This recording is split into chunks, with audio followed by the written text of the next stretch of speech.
Hi everyone, once again welcome back to Priyanti Health Solutions. I am KP Singh, Nutrition Advisor on Integrative Dietetics. दोस्तों आइए आज हम बात करेंगे what is the best rice for diabetes, यानी कि diabetes के लिए कौन सा चावल सबसे बेहतर है, सबसे अच्छा है। तो दोस्तों यूँ तो देखा जाए तो कोई भी चावल डायबिटीज में अच्छा नहीं है। डायबिटीज में कोई भी चावल खाएंगे तो नुकसान करेगा, आपकी शुगर को बढ़ाएगा, ब्लड शुगर काफ़ी तेजी से बढ़ती है। इसका कारण क्या है कि कोई भी चावल है ये एक प्रकार का हाई कार्बोहाइड्रेट वाला फूड है और इसका ग्लाइसेमिक इंडेक्स भी काफ़ी ज़्यादा होता है।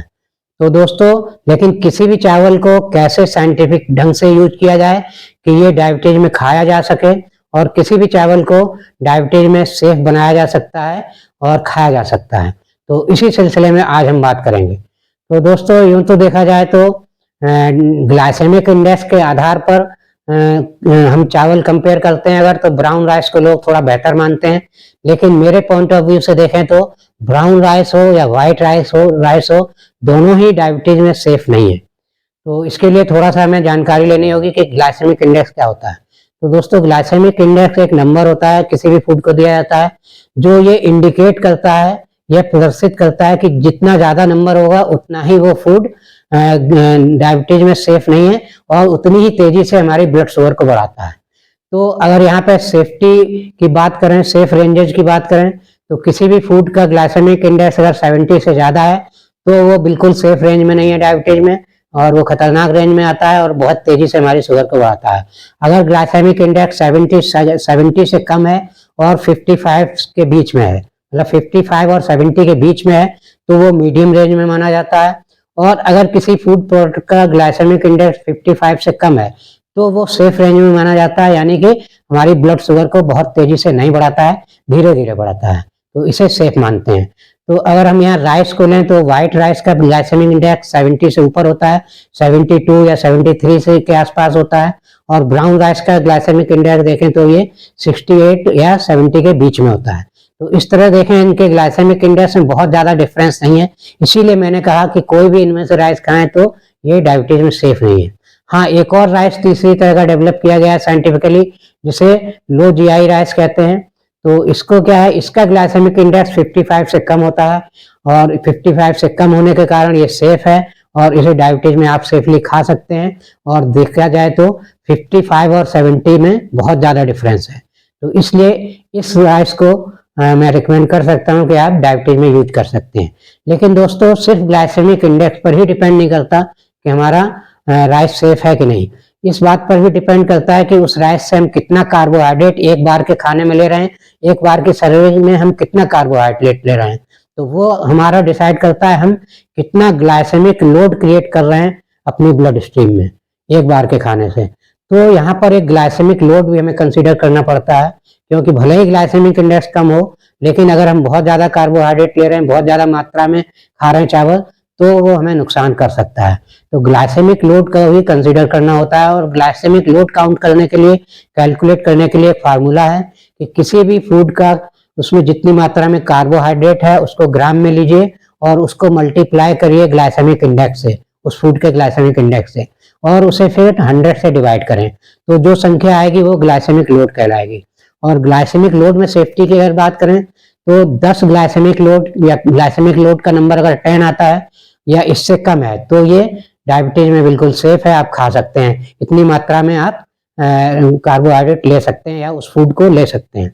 और अगर 10 से 20 के बीच में ग्लाइसेमिक इंडेक्स है तो मीडियम रेंज में आता है, ग्लाइसेमिक लोड मीडियम रेंज में आता है, और 20 से ज़्यादा ग्लाइसेमिक लोड है तो फिर ये आपका डेंजरस रेंज में आता है। डायबिटीज में इतना लोड हमें नहीं देना चाहिए अपने ब्लड शुगर पर। तो इस तरह से दोस्तों अब देखेंगे हम कि हम साइंटिफिकली चावल को कैसे यूज करें कि हमारा ग्लाइसेमिक लोड भी कम रहे और हम कम से कम ग्लाइसेमिक इंडेक्स वाला फूड प्रोडक्ट यूज करें।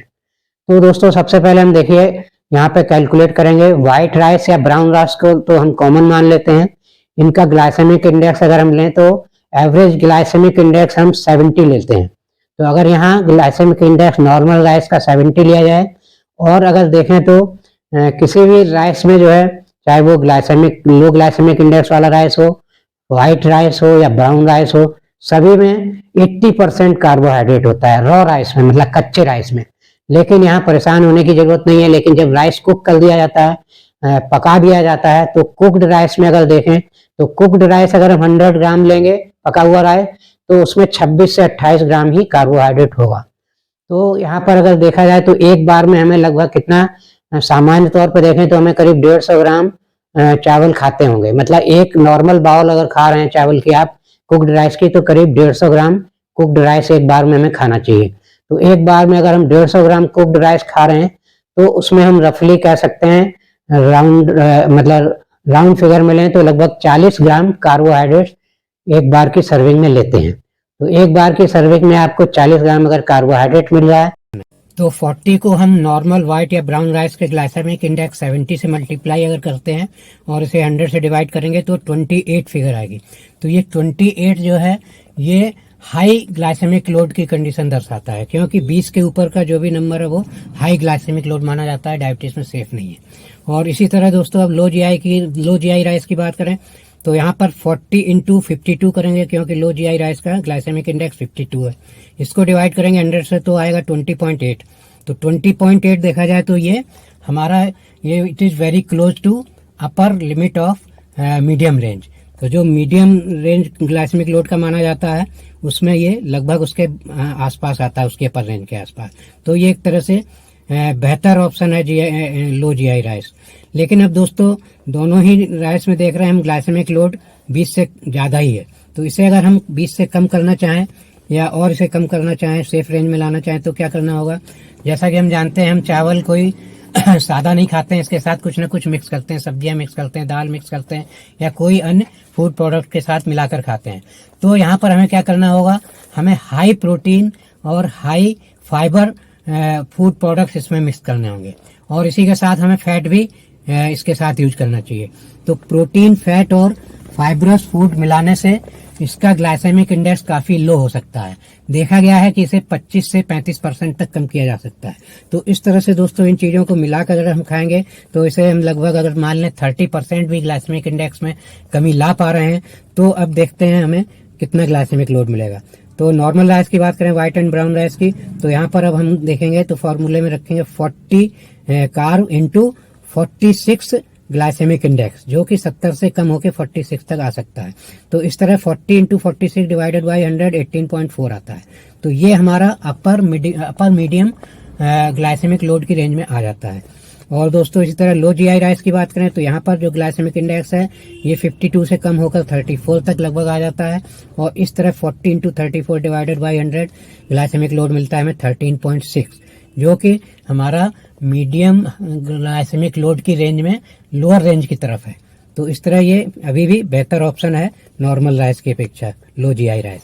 अब इसे हम अगर और ज़्यादा सेफ रेंज में लाना चाहें, यानी कि देखा जैसा कि माना गया है 10 की जो रेंज है, 10 या 10 से कम का ग्लाइसेमिक लोड बिल्कुल सेफ माना जाता है डायबिटीज में।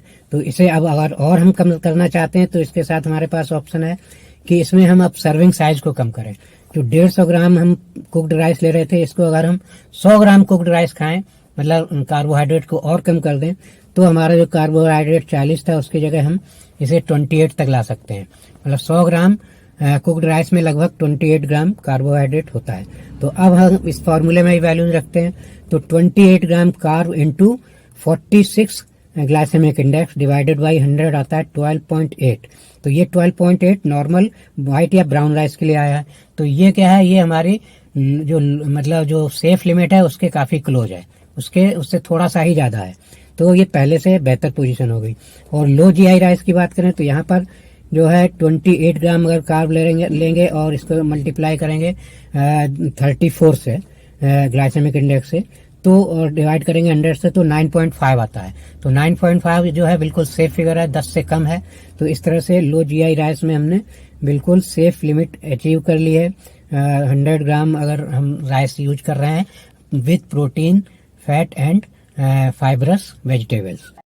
तो इस तरह से दोस्तों देखा जाए तो लो जीआई राइस तो बेस्ट राइस है ही डायबिटीज में, लेकिन आप नॉर्मल राइस को भी काफी बेहतर बना सकते हैं, खाने योग्य बना सकते हैं डायबिटीज में इस फार्मूले से, जैसा कि मैंने यहाँ पर दर्शाया है। तो दोस्तों यहाँ पर मैंने जो भी फिगर्स लिए हैं, इन फिगर्स में थोड़े बहुत वेरिएशन हो सकते हैं, क्योंकि राइस की बहुत सारी वेराइटीज होती हैं, उनके ग्लाइसेमिक इंडेक्स में थोड़ा बहुत डिफरेंस हो सकता है, और उनके कार्बोहाइड्रेट की मात्रा में बहुत ज्यादा डिफरेंस तो नहीं होता, बहुत मामूली सा डिफरेंस हो सकता है वैरायटी के आधार पर, तो वो आप कैलकुलेट कर सकते हैं। और इस तरह से आप किसी भी नॉर्मल राइस को या लो जीआई राइस को बहुत ही अच्छे तरह से डायबिटीज में यूज कर सकते हैं। हाँ, मतलब वही ग्लाइसेमिक लोड का ध्यान रखिए, बहुत ज्यादा मात्रा में चावल ना खाएं, और चावल की मात्रा हमेशा कम रखें। तो दोस्तों, आशा है ये इन्फॉर्मेशन आपको अच्छी लगी होगी, और अगर ये इन्फॉर्मेशन अच्छी लगी है तो मेरा वीडियो लाइक और शेयर करिए, और चैनल सब्सक्राइब नहीं किया है तो प्लीज चैनल सब्सक्राइब कर लीजिए, जिससे आपको इसी प्रकार की इंपॉर्टेंट इंफॉर्मेशन में टाइम पर देता रहूं, और उसके नोटिफिकेशंस भी आपको मिलते रहें। तो दोस्तों, इसी के साथ thank you very much, see you in next video.